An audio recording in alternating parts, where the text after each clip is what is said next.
میرے ساتھ ظلم ہو رہا ہے، یہ لوگ میرے ساتھ موسی جیسا سلوک کرنے جا رہے ہیں۔ ان الفاظ کو منسوب کیا جا رہا ہے پاکستان کے former prime minister Imran Khan کے ساتھ کہ عمران خان نے اپنی سچویشن کا کمپیریزن مصر کے فارمر پرائم منسٹر محمد مورسی سے کیا۔ لیکن دوستو، سوال یہ ہے کہ آخر محمد مورسی کون تھے؟ وہ مصر کے پریزیڈنٹ کیسے بنے؟ آرمی نے انہیں پریزیڈنسی سے کیسے ریموو کیا؟ جیل میں ان کے ساتھ کیسے سلوک کیے گئے؟ اور 2019 میں کورٹ روم کے اندر ان کی موت کیسے ہوئی؟ سب سے امپورٹنٹ چیز کہ ان کا عمران خان کی سچویشن سے کیا ریلیشن ہے؟ ان سارے سوالوں کے جواب ہم جانیں گے آج اس ویڈیو میں، so stay with me. Muhammad Morsi کو سمجھنے سے پہلے ہمیں حسنی مبارک کو سمجھنا پڑے گا، جو کہ محمد مورسی کے پریزیڈنٹ بننے سے پہلے مصر کے پریزیڈنٹ تھے۔ یہ وقت تھا 1981 کا، جب مصر کے پریزیڈنٹ انور سادات کو اسیسینیٹ کیا گیا۔ اس ٹائم پہ حسنی مبارک انور سادات کے وائس پریزیڈنٹ تھے۔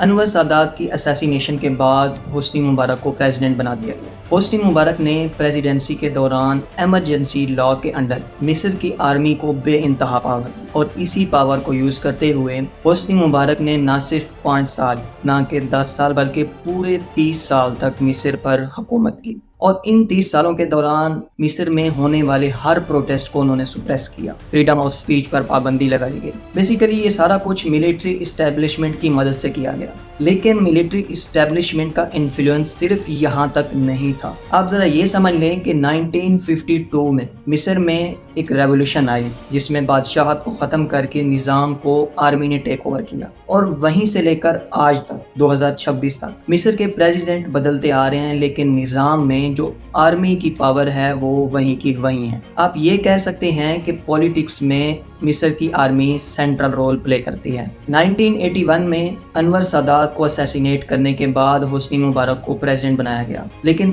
انٹرسٹنگ بات یہ ہے کہ حسنی مبارک بھی مصر کی ایئر فورس کے ایک سینئر آفیسر تھے، جو 1972 میں ایئر فورس کے کمانڈر بنے، 1975 میں انور سادات کے وائس پریزیڈنٹ، اور 1981 میں مصر کے پریزیڈنٹ بن گئے۔ بیسیکلی حسنی مبارک کے اس دورانیے کو ہم ڈیموکریسی نہیں کہہ سکتے، ہم اسے ایک اتھارٹیرین اسٹیٹ کہہ سکتے ہیں۔ لیکن سن 2011 میں اس اتھارٹیرین اسٹیٹ کا خاتمہ ہو گیا، جب حسنی مبارک نے ریزائن کیا۔ پورے 30 سال کے دوران مختلف طرح کے پروٹیسٹ ہوتے رہے، اور یہ پروٹیسٹ سن 2011 میں مزید شدت اختیار کر گئے، جب ہزاروں کی تعداد میں لوگ سڑکوں پر نکل آئے، کیونکہ نہ جسٹس تھا، نہ اکانومی اسٹرانگ تھی، نہ ہی لوگوں کو ان کے حقوق مل رہے تھے۔ اس شدت کو دیکھ کر 11 فروری 2011 کو حسنی مبارک نے ریزائن کر دیا۔ اب آپ کو سن کر حیرانی ہوگی کہ ریزگنیشن کرتے ہی پاور کسی سویلین کو نہیں دی گئی، بلکہ پاور کو supreme council of the armed forces نے اپنے پاس رکھا ٹیمپریری طور پر، اور اگلے 1 سال تک مصر پر حکومت کی۔ لیکن سن 2012 میں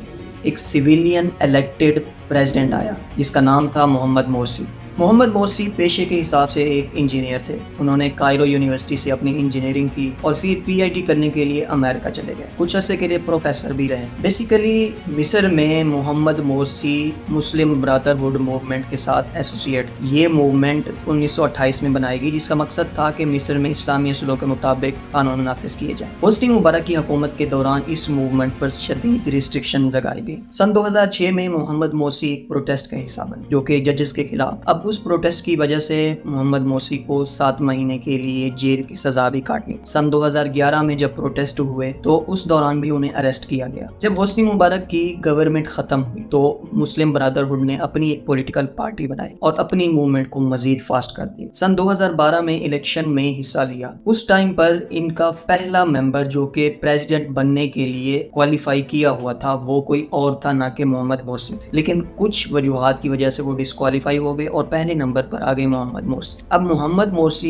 2012 میں الیکشن جیت اور مصر کے نئے الیکٹڈ پریزیڈنٹ بن گئے، جو کہ پہلی مرتبہ فری الیکشنز کی وجہ سے آئے تھے۔ پریزیڈنٹ بننا ایک اور چیز ہے اور ملک کو کنٹرول کرنا ایک اور چیز ہے۔ مورسی نے ایکسپیرینس کیا کہ مصر ملٹری، جوڈیشری، بیوروکریسی اور اولڈ انسٹیٹیوشن کے انفلوئنس کے انڈر ہے، اکانومی ویک ہے، رول آف جسٹس کمزور ہے، اور محمد مورسی کی اپنی پارٹی بھی مسٹیک سے فری نہیں تھی۔ لیکن اس سارے معاملات کے دوران مورسی نے ایگزسٹ